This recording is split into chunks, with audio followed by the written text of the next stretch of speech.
piece of me to chew on. Hi everyone, welcome to a new episode of Peace of Mind. I'm Peter Dolving. Peace of Mind is a YouTube pod kind of about life in general and I guess peace of mind, so welcome.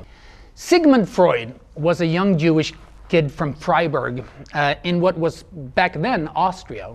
Now I think it's the Czech Republic. Sigmund Freud was from a family of Hasidic background. And maybe this was the reason why he was so interested in analyzing and dissecting ideas and different situations to understand things.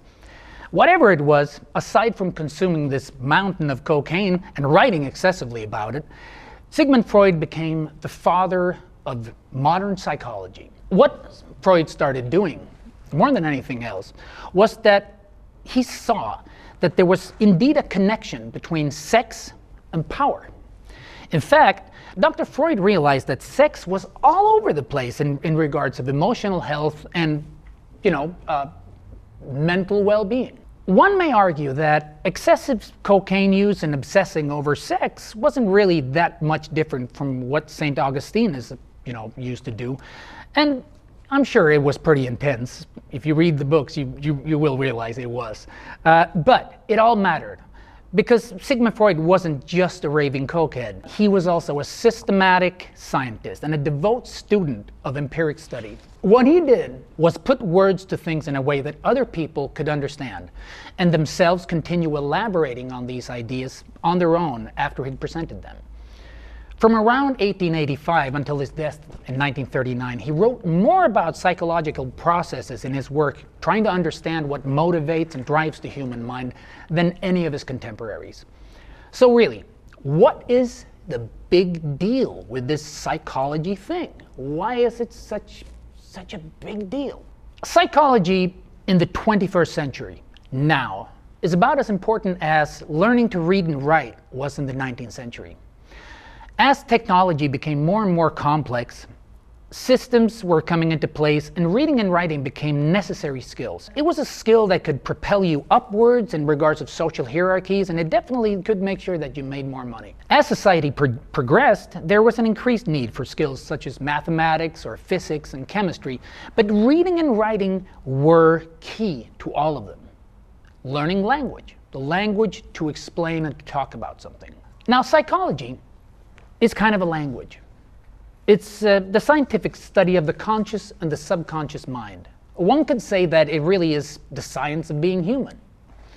Decoding the construct of identity, of id, ego, and superego, and attempting to, on one hand, understand what motivates crime and sadism and violence, and on the other hand, what necessary conditions are for joy and happiness and creativity. Basically, psychology is looking for a language to explain what it means to be human. What motivates us, how our conscious and subconscious works, how our personalities are shaped, how we develop through stages in life, and the genetic and environmental causes and backgrounds and conditions for how we become who we are. This is psychology. There are statistics today that claim that over the next 5 to 7 years, there's going to be an increase in IT jobs of 20%. This means that it goes together with the information from the World Economic Forum. The World Economic Forum reports in their future prognosis for work that the image is pretty grim. Only well-educated, socially equipped, and emotionally intelligent people are going to have jobs in the foreseeable future. That's a fact. So here we are again. It's an instance of history repeating itself. Society constantly evolves. So what does that mean? It means that in a world where machines can do most of the stuff that humans used to do, the one thing a machine cannot do is to be human. And so understanding the human being suddenly becomes very important.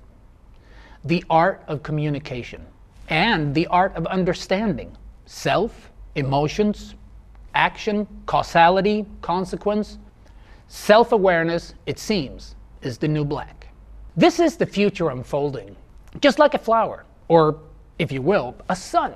Science is pretty certain today. The human brain does not work like a machine.